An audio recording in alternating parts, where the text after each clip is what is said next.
Everyone, स्वागत है आप सभी का आपके प्यारे YouTube चैनल नर्सिंग एजुकेशन में। तो जी हाँ दोस्तों, आज हम बात करने वाले हैं बहुत ही इंपॉर्टेंट क्लास के बारे में जो कि होने वाली है कम्युनिटी हेल्थ ऑफिसर के लिए और साथ में इंपॉर्टेंट आपकी जो एग्ज़ाम होने वाले हैं आगे आरआरबी नर्सिंग ऑफिसर का, उसके लिए कम्युनिटी हेल्थ नर्सिंग के अंदर जो भी प्रश्न आपसे पूछे जाएंगे उसके गोल्डन की पॉइंट्स हम लेकर आए हैं जो कि सीधे तौर पर आपको एग्जाम में देखने को मिलते हैं।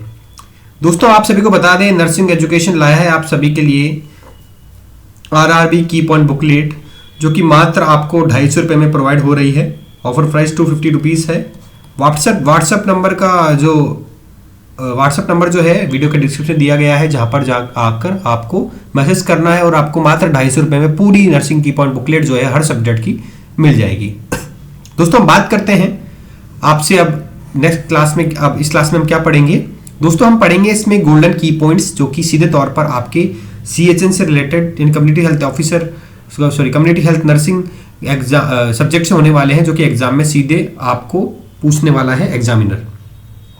चलिए दोस्तों बात कर लेते हैं पहला गोल्डन की पॉइंट की। जननी सुरक्षा योजना जो है वो कब लॉन्च हुई थी? जननी सुरक्षा योजना जो है वो 2005 के अंदर लॉन्च हुई थी। क्यों लॉन्च हुई थी दोस्तों? इसके अंदर जो माँ है वो इसकी डिलीवरी जो है, माता की डिलीवरी जो है वो हेल्थ जो है सेक्टर उनके अंदर हो, मतलब ये हॉस्पिटल के अंदर होना आवश्यक होता है। क्योंकि दोस्तों घर पे डिलीवरी होती थी पहले के टाइम पे, तो उससे क्या होता था, जो माताएं हैं उनके अंदर PPH की कंडीशन पैदा हो जाती थी और इन्फेक्शन की कंडीशन पैदा हो जाती थी, जिससे क्या होता था मैटरनिटी मोर्टेलिटी रेट जो है वो ज़्यादा बढ़ चुकी थी।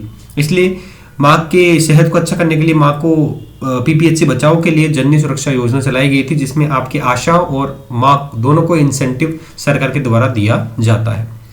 दोस्तों बात करते हैं बोर कमेटी की। बोर कमेटी जो थी वो लॉन्च हुई थी आपकी 1946 के अंदर। इस कमेटी का दूसरा नाम होता है health survey and development committee. ये इंपॉर्टेंट क्वेश्चन आपके एग्जाम में पूछा जाता है। उसके बाद में आई थी आपकी मुदलियार कमेटी। मुदलियार कमेटी जो थी इसको health survey and planning committee भी माना जाता है।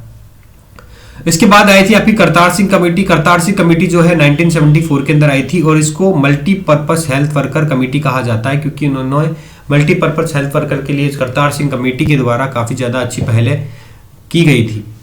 अब बात करते हैं WHO वर्ल्ड हेल्थ ऑर्गेनाइजेशन जो है वो कब इस्टेब्लिश हुआ था? तो 7 अप्रैल 1948 को WHO इस्टेब्लिश हुआ था और इसका हेडक्वार्टर की बात की जाए तो जेनेवा स्विट्जरलैंड में इसका हेडक्वार्टर है।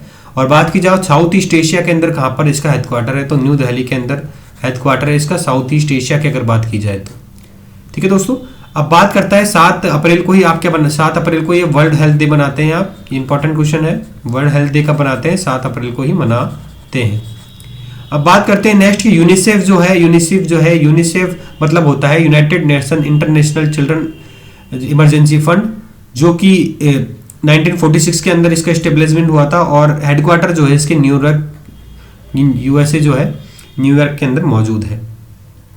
अब बात करते हैं UNDP की। UNDP का जो हेडक्वार्टर है वो भी न्यूयॉर्क के अंदर ही मौजूद है और इसका एस्टेब्लिशमेंट कब हुआ था? 1966 को एस्टेब्लिशमेंट इसका हुआ था, यूनाइटेड नेशन डेवलपमेंट प्रोजेक्ट। अब बात करते हैं food and agriculture organization FAO। काफी ज्यादा एग्जाम में क्वेश्चन पूछा जाता है कि FAO food and agriculture organization जो है इसका हेडक्वार्टर कहां पर है? रोम इटली के अंदर हेडक्वार्टर है। ठीक है, और बात करते हैं कि इसका जो इस्टेब्लिशमेंट कब हुआ था? 1946 के अंदर इसका इस्टेब्लिशमेंट हुआ था। अब बात करते हैं दोस्तों इंटरनेशनल लेबर ऑर्गेनाइजेशन जो है ILO, इसकी शुरुआत जो है 1919 को हुई थी और इसका हेडक्वार्टर भी जिनेवा स्विट्जरलैंड के अंदर ही मौजूद है। इंपॉर्टेंट क्वेश्चन है, एग्जाम में पूछा जाता है। फिर बात करते हैं USAID का हेडक्वार्टर कहां पर है? वो है आपका वॉशिंगटन DC के अंदर और 1961 को जो है इसकी शुरुआत की गई थी आपकी USAID की। इसके बाद बात करते हैं इंटरनेशनल रेड क्रॉस सोसाइटी की IRCS। International red cross society जो थी वो ह्यूमैनिटेरियन को बचाव करने के लिए इस्तेमाल की जाती है और सभी प्रकार के डिजास्टर्स जो भी आते हैं उसके अंदर जो रेड क्रॉस सोसाइटी की जो टीम है ये बेसिकली क्या होती है, उपस्थित होती है। और बात करते हैं इसके अंदर जो इसका हेडक्वार्टर जो है वो आपका कहाँ पर मौजूद है? वो 1919 को इसका इस्टेब्लिशमेंट हुआ था और हेडक्वार्टर जिनेवा के अंदर मौजूद है। और इसके जो संस्थापक थे वो कौन थे? हेनरी डुनांट, जिसके क्या थे? इस्टेब्लिशमेंट इनके द्वारा किया गया था रेड क्रॉस सोसाइटी का। अब दोस्तों बात करते हैं इंडियन रेड क्रॉस सोसाइटी इसके बाद में आई थी और वहाँ पर जो है जो इस्टेब्लिशमेंट हुआ था वो 1920 के अंदर हुआ था और 700 ब्रांचेस जो है इंडिया की वर्क रिलीफ की जो मिल्क और मेडिकल जो सप्लाई प्रोवाइड कराती है आर्म फोर्सेस को, है ना, वो रेड क्रॉस सोसाइटी कराती है, जिसके अंदर 700 ब्रांचेस है इसकी ऑल ओवर इंडिया के अंदर इंडियन रेड क्रॉस सोसाइटी की, जो कि आपकी family planning, blood bank of first aid और आर्म सर्विस को फूड सप्लाई और मेडिकल सप्लाई प्रोवाइड कराती है। तो बहुत ही इंपॉर्टेंट क्वेश्चन है, एग्जाम के अंदर पूछा जाता है। अब दोस्तों बात करते हैं हिंद कुष्ठ निवारण संघ जो है इसका हेडक्वार्टर तो न्यू दिल्ली के अंदर मौजूद है और इसका इस्टेब्लिशमेंट कब हुआ था? 1950 के अंदर इसका इस्टेब्लिशमेंट हुआ था। अब बात करते हैं नेक्स्ट की tuberculosis association of India TAI, इसकी शुरुआत जो हुई थी इंडिया के अंदर वो 1939 के अंदर हुई थी। काफी ज्यादा एग्जाम के अंदर पूछा जाता है क्वेश्चन। फिर क्वेश्चन आपसे पूछा जाता है कि कस्तूरबा मेमोरियल फंड को कब स्टार्ट हुआ था, इसका निर्माण कब कराया गया था फंड का? तो वो कराया गया था 1944 के अंदर। उसके बारे में दोस्तों बात करेंगे family planning association of India FPAI की शुरुआत हेडक्वार्टर मुंबई के अंदर हुई थी और इसका हेडक्वार्टर मुंबई है और शुरुआत जो हुई थी इसकी इंडिया के अंदर वो 1949 को शुरू हो गई थी। चलिए दोस्तों बात करते हैं इंपॉर्टेंट की पॉइंट दूसरा कि वन सब सेंटर के अंदर कितनी पॉपुलेशन को कवर करता है। तो एक सब सेंटर की बात की जाए तो हिली एरियाज पे तो 300 पॉपुलेशन को कवर करता है और अर्बन एरिया की बात की जाए तो 5000 पॉपुलेशन पर एक सब सेंटर मौजूद रहता है, जिसका नाम बदलकर अब क्या कर दिया गया है, आयुष्मान आरोग्य मंदिर कर दिया गया है। और स्टाफ की बात की जाए तो यहाँ पर टोटल स्टाफ की बात की जाए तो हेल्थ वर्कर जो होते हैं इसके अंदर 3 मौजूद होते हैं, CHO होती है, ANM होती है और मल्टीपर्पज वर्कर जो है LM होती है। और इसके अंदर में जो है CHO के अंडर में जो आशाएं काम करती है, ये भी इंपॉर्टेंट क्वेश्चन आपसे पूछा जाता है। अब बात करते हैं PSC जो है प्राइमरी हेल्थ सेंटर जो है वो जो उसके अंदर जो पॉपुलेशन कवर ही होती है वो होती है आपकी 2000 पॉपुलेशन तो हिली 20,000 पॉपुलेशन हिली एरियाज में और 30,000 पॉपुलेशन जो है अर्बन एरियाज में होती है। और ये कम से कम बात की जाए तो टोटल 15 स्टाफ एक PSC के अंदर मौजूद रहते हैं औसतन। फिर बात करते हैं 1 CHC यानी कि कम्युनिटी हेल्थ सेंटर, जो कि जिसको एक फर्स्ट रेफरल सेंटर भी इसको माना जाता है, फर्स्ट रेफरल सेंटर माना जाता है CHC को, जो कि 80,000 से लेकर 1,20,000 पॉपुलेशन को कवर करता है। और 80,000 जो है वो हिली एरियाज के अंदर है पॉपुलेशन और 1,20,000 जो है वो अर्बन एरियाज के अंदर पॉपुलेशन को कवर ये करता है। अब बात करते हैं इसके अंदर कितने स्टाफ काम करते हैं, तो 25 स्टाफ जो है इसके अंदर बेसिकली वर्क करते हैं एक कम्युनिटी हेल्थ सेंटर के अंदर। अब बात करते हैं स्मॉल पॉक्स जो होता है इसका पॉजिटिव एजेंट कौन सा होता है। तो स्मॉल पॉक्स जो होता है इसका पॉजिटिव एजेंट होता है आपका वेरोला वायरस। वेरोला वायरस जो होती है इसका इंक्यूबेशन पीरियड जो है वो 12 से 14 दिन है, यानी कि 12 से 14 दिन जो है ये कम से कम लगते हैं इसको अपना साइन एंड सिम्टम्स दिखाने के लिए पेशेंट की बॉडी में। अब बात करते हैं चिकन पॉक्स जो होता है इसका जो पॉजिटिव एजेंट होता है वो होता है वेरिसेला जूस्टर वायरस और इसका जो इंक्यूबेशन पीरियड है वो 14 से 16 दिन तक होता है। इंपॉर्टेंट क्वेश्चन है, एग्जाम में आता है। फिर बात करते हैं diphtheria caused by Corynebacterium diphtheria. Diphtheria जो है वो किसकी वजह से होता है, कॉर्निबैक्टीरियम डिप्थीरिया की वजह से होता है और 2 से 6 दिन का इसका इंक्यूबेशन पीरियड होता है। चलिए दोस्तों बात करते हैं नेक्स्ट क्वेश्चन की, जो इंपॉर्टेंट की पॉइंट है वो क्या है, दोस्तों इसको चालू करने से पहले हम बता दें नर्सिंग एजुकेशन लाया है आपके लिए RRB की पॉइंट बुकलेट सीरीज, पूरी बुकलेट सीरीज है जिसके अंदर सभी एग्जाम के अंदर पूछे जाने वाले प्रश्न हमने इसके अंदर जोड़े हैं। हमारी फैकल्टी टीम के अंदर काफ़ी ज़्यादा मेहनत इसको बनाने में लगी है और ऑफर प्राइस जो चल रहा है इसका मात्र अभी 250 रुपये चल रहा है। व्हाट्सअप नंबर डिस्क्रिप्शन दिए गए हैं, वहाँ पर जाकर आप मैसेज करेंगे तो पूरी की पॉइंट बुकलेट सीरीज जो है आपको मिल जाएगी, जो कि RRB एग्जाम्स के अंदर काफ़ी ज़्यादा बेनिफिशियल आपके लिए होने वाली है। अब दोस्तों बात करते हैं डेंगू जो होती है वो अर्बो वायरस ग्रुप 4 और 7 की वजह से फैलता है और इसका डेंगू जो होता है ये बेसिकली एडिस मॉस्किटो के द्वारा फैलता है और अर्बो वायरस फैमिली का होता है। और बात करते हैं कि 4 से 7 दिन इसका इंक्यूबेशन पीरियड होता है, इसके अंदर जो होती है प्लेटलेट काउंट कम हो जाता है और आपके जॉइंट्स पेन की शिकायत भी इसके अंदर देखने को मिलते हैं और ज़्यादा प्लेटलेट काउंट कम होने की वजह से इंटरनल ब्लीडिंग भी आपको हो सकती है। अब बात करते हैं नेक्स्ट की टिटनेस पॉजिटिव एजेंट कौन सा होता है। टिटनेस कॉज करने वाला पॉजिटिव एजेंट होता है आपका क्लोस्ट्रीडियम टिटेनाई। क्या? क्लोस्ट्रीडियम टिटेनाई। टिटनेस को कॉज करने वाला जो एजेंट है वो है आपका क्लोस्ट्रीडियम टिटेनाई। ठीक है, इंपॉर्टेंट क्वेश्चन है। और इसका इंक्यूबेशन पीरियड की बात की जाए तो 6 से 10 दिन तक इनका इंक्यूबेशन पीरियड होता है। अब बात करते हैं कुष्ठ रोग यानी कि एंटी लेप्रोसी डे कब मनाया जाता है, तो 31 जनवरी को एंटी लेप्रोसी डे मनाया जाता है। इसी तरह बात की जाए वर्ल्ड कैंसर डे की, तो वर्ल्ड कैंसर डे कब मनाया जाता है, आपका 4 फरवरी को मनाया जाता है। अब बात करते हैं ग्लूकोमा डे की, तो ग्लूकोमा क्या होता है, जब आपकी आई ऑर्बिटल कैविटी का इंट्राओकुलर प्रेशर बढ़ जाता है, तो इस प्रेशर की वजह से क्या होता है, आपके जो आई कैविटी होती है उसके अंदर बहुत ज़्यादा प्रेशर पड़ने की वजह से जो है आई पेन आपको देखने को मिलेगा, ठीक है, और आपको टनल विजन देखने को मिलता है। और इसका जो डे बनाया जाता है रोकथाम के लिए वो 8 मार्च है। चलिए बात करते हैं नेक्स्ट की वर्ल्ड ट्यूबरक्लोसिस डे कब मनाया जाता है, तो वर्ल्ड टीबी डे जो है वो आपके 24 मार्च को बनाया जाता है। कब मनाया जाता है, 24 मार्च को बनाया जाता है। अब बात करते हैं वर्ल्ड ऑटिज्म डे कब मनाया जाता है दोस्तों, तो ऑटिज्म जो होता है इसमें अवेयरनेस की आवश्यकता पड़ती है व्यक्ति को, क्योंकि व्यक्ति जो है ऑटिज्म वाली कंडीशन के अंदर अकेला अकेला रहता है, समाज से थोड़ा कटा हुआ रहता है। तो वर्ल्ड ऑटिज्म डे की जो अवेयरनेस डे जो मनाया जाएगा वो 2 अप्रैल को मनाया जाएगा। बहुत ही इंपॉर्टेंट क्वेश्चन एग्जाम के अंदर पूछा जाता है। दोस्तों वीडियो को लाइक कर दीजिएगा, चैनल को सब्सक्राइब कर दीजिएगा, टेलीग्राम चैनल को फॉलो जरूर कर ले, ठीक है। बात करते हैं वर्ल्ड इम्यूनाइजेशन डे कब बनाया जाएगा, वर्ल्ड इम्यूनाइजेशन वीक कब बनाया जाता है दोस्तों, तो वो बनाया जाता है आपका 24 अप्रैल को। यानी कि इम्यूनाइजेशन वीक जो है, टीकाकरण दिवस जो है, टीकाकरण जो वीक है, सप्ताह जो है, टीकाकरण सप्ताह, वो बनाया जाएगा आपका 24 अप्रैल को, ठीक है। चलिए अब बात करते हैं वर्ल्ड मलेरिया डे कब सेलिब्रेट होता है, तो मलेरिया को रोकथाम करने के लिए सरकार के द्वारा वर्ल्ड मलेरिया डे घोषित कर दिया गया है, जो कि 25 अप्रैल को मनाया जाता है। बात करते हैं मलेरिया जो होता है फीमेल एनाफिलिस मॉस्किटो की वजह से फैलता है, और ये जो है आपका जो फीमेल एनाफिलिस मॉस्किटो है अगर काटता है तो इस वजह से क्या है, आपको मलेरिया फैलता है। अब बात करते हैं कि वर्ल्ड अस्थमा डे कब मनाया जाता है, तो वर्ल्ड अस्थमा डे की बात की जाए तो 5 मई को आपका वर्ल्ड अस्थमा डे मनाया जाता है। इसी तरह बात की जाए वर्ल्ड थैलेसीमिया डे, थैलेसीमिया जो एक क्रोमोसोमल एबनॉर्मलिटी होती है, ठीक है, ब्लड ग्रुप की, जिसकी जो कि इसका इंपॉर्टेंट डे जो मनाया जाएगा वो 8 मई मनाया जाएगा। इसके साथ में वर्ल्ड रेड क्रॉस डे भी बनाया जाता है, आपका 8 मई को ही बनाया जाता है।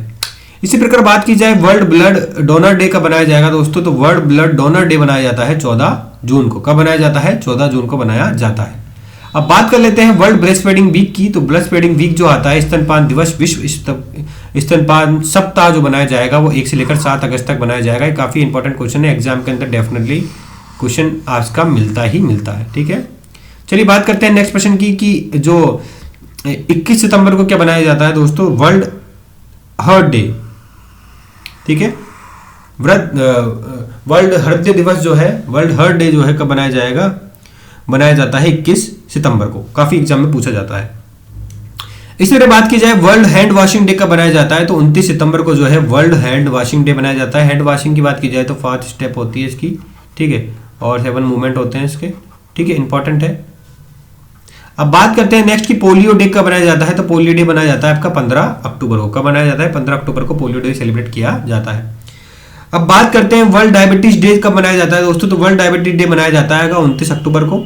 डायबिटीज मेलाइटस जो कंडीशन होती है जिसके अंदर आपका ब्लड ग्लूकोज लेवल बहुत ज्यादा बॉडी के अंदर बढ़ जाता है, इंपॉर्टेंट क्वेश्चन है, एग्जाम के अंदर पूछा जाता है। बात करते हैं नेक्स्ट की वर्ल्ड रेबीज डे कब मनाया जाता है। रेबीज डे की बात की, रेबीज की बात की जाए तो रेबीज जो होता है आपके जो लीजा वायरस फैमिली का एक वायरस होता है, जिसकी वजह से जो क्या होता है, व्यक्ति को अगर कोई इन्फेक्टेड डॉग या फिर बिल्ली काट लेती है तो इसी वजह से जो रेबीज वायरस है जो इंसान के अंदर, एनिमल से इंसान के अंदर फैल जाता है, ठीक है। अब बात करते, और इसके अंदर सबसे इंपॉर्टेंट साइन एंड सिम्टम देखने को मिलता है जो कि होता है हाइड्रोफोबिया। क्या, हाइड्रोफोबिया, यानी कि पानी से डर लगता है इंसान को जब उसको रेबीज हो जाता है। अब बात करते हैं नेशनल योगा डे कब बनाया जाता है दोस्तों। नेशनल योगा डे काफी इंपॉर्टेंट क्वेश्चन है, 21 जून को है। हर साल योगा डे का सेलिब्रेट किया जाता है, जो कि आप सभी को पता ही होना चाहिए। अब बात करते हैं, ये इंपॉर्टेंट, ये मिसिंग है, इसको छोड़िए, अभी मिसिंग है, ठीक है। चलिए बात करते हैं नेक्स्ट। अब इसको जब हो ही गया तो सही करेक्ट भी कर देते हैं, करेक्ट कर देते हैं इसको, हम बता देते हैं आपको क्या है इसका मतलब। इसमें 1 दिसंबर कौन सा डेट है दोस्तों, world AIDS day. World AIDS day कब बनाया जाता है आपका, 1 दिसंबर को वर्ल्ड एड्स डे बनाया जाता है। चलिए बात करते हैं नेक्स्ट क्वेश्चन की कि 1 ओरल पिल जो होती है माला एन की, उसके अंदर 7 तो क्या होती है, आयरन की पिल होती है, और 21 जो स्टेरॉइड, जैसे ये पूरी 4 5 6 7 पिल तो क्या हो गई आपकी, ये आयरन की पिल हो गई, और इसके साथ में 21 पिल जो होती है वो स्टेरॉइडल पिन होती है, जिसकी गर्भ निरोधक पिल होती है, ठीक है, ओरल पिल्स के अंदर। चलिए बात करते हैं नेक्स्ट की डॉट्स का ट्रीटमेंट क्या होता है। तो डॉट्स जो होता है direct observe treatment short course treatment जो कंडीशन होती है, इसके अंदर क्या होता है, व्यक्ति को जो हेल्थ मेडिकल प्रैक्टिस ऑफिसर होता है, जो नर्स होती है, हेल्थ वर्कर जो होती है, वो क्या करती है, मरीज को अपने आंखों के सामने क्या करती है, पेशेंट को दवा खिलाती है ऑब्जर्व करके, जो कि टीबी की दवाओं को देने के लिए इस्तेमाल में की जाती है ये स्ट्रेटेजी। अब बात करते हैं एमडीटी क्या होती है। तो एमडीटी टीबी होता है और एमडीटी दवाएं जो होती है और ये ट्रीटमेंट होता है एमडीटी, ठीक है, जो कि ट्रीटमेंट के लिए इस्तेमाल करते हैं आपके लेप्रोसी का, ठीक है। अब बात करते हैं नेक्स्ट की कॉम्प्लिकेशन क्या होता है मम्स का। तो ऊचराइटिस और ओफाइटिस, ये जो है बेसिकली कॉम्प्लिकेशन देखने को मिलते हैं। मम्स किसको होता है, तो ऑर्चाइटिस या ओफ्राइटिस भी देखने को मिलता है, ठीक है, इंपॉर्टेंट क्वेश्चन एग्जाम में आता है। अब बात करते हैं दोस्तों आशा, आंगनवाड़ी वर्कर, आशा या फिर आशा हो, चाहे से आंगनवाड़ी वर्कर हो, ये दोनों ही जो विलेज हेल्थ लेवल पे काम करते हैं। और कितनी पॉपुलेशन को कवर करती है एक आशा, 1000 पॉपुलेशन को, और एक आंगनबाड़ी वर्कर भी 1000 पॉपुलेशन को ही कवर करती है।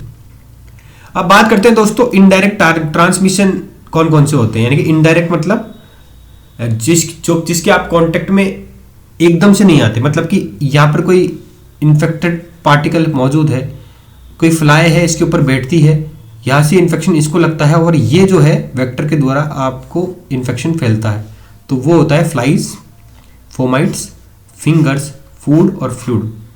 इसके थ्रू क्या हो सकता है, आपको इनडायरेक्ट ट्रांसमिशन हो सकता है, इन्फेक्शन हो सकता है। अब बात करते हैं टीबी क्या होता है दोस्तों। टीबी मतलब होता है ट्रेडिशनल बर्थ अटेंडेंट, जिसको अपन लोकल दाई बोलते हैं। इसकी ट्रेनिंग जो है 30 दिन की चलती है हॉस्पिटल के अंदर, और इनको दाई को नाम बदल कर ट्रेडिशनल बर्थ अटेंडेंट कर दिया गया है, जिनकी ट्रेनिंग 30 दिन की होती है। दोस्तों आज के आखिरी प्रश्न की बात हम कर लेंगे, ठीक है। विलेज हेल्थ गाइड जो है उसकी ट्रेनिंग कितने दिन की होती है। विलेज हेल्थ गाइड की ट्रेनिंग होती है आपकी 3 महीने की। हर गांव में एक विलेज हेल्थ गाइड होता है जिसकी ट्रेनिंग 3 महीने की होती है, यानी कि लगभग 100 दिन की ट्रेनिंग होती है इसकी। और हर एक गांव पे विलेज हेल्थ गाइड क्या करता है, वर्क करता है गांव की समस्याओं को सुनने के लिए। कोई भी वहाँ पर कोई हेल्थ प्रोग्राम चलाया जा रहा है तो उसके बारे में जानकारी देने का काम किसका रहता है, विलेज हेल्थ गाइड का रहता है। तो दोस्तों ये थी आज की क्लास। आशा करता हूँ आपको क्लास अच्छी लगी होगी। अगर अच्छी लगी होगी तो वीडियो को लाइक जरूर कर दीजिएगा, चैनल को सब्सक्राइब जरूर कर दीजिएगा। कमेंट बॉक्स में जाकर एक प्यारा सा कमेंट हमारे लिए लिख दीजिएगा। और अगर आपको हमारी नर्सिंग की पॉइंट बुकलेट सीरीज चाहिए तो व्हाट्सअप नंबर का लिंक, व्हाट्सअप नंबर जो है वो डिस्क्रिप्शन में लिखे हुए हैं, वहाँ पर जाकर आप मैसेज करिए, बिल्कुल सारी चीज़ों को समझ लीजिए। उसके बाद में जो है हमारे नर्सिंग की पॉइंट बुक को एक बार पढ़ के जरूर देखें। अगर आपको कुछ समझ में नहीं आता है तो हमको बताइए, ठीक है। तो आज के लिए दोस्तों बस इतना ही। कल फिर मुलाकात होगी नई क्लास के साथ में। जब तक के लिए जय हिंद, जय भारत।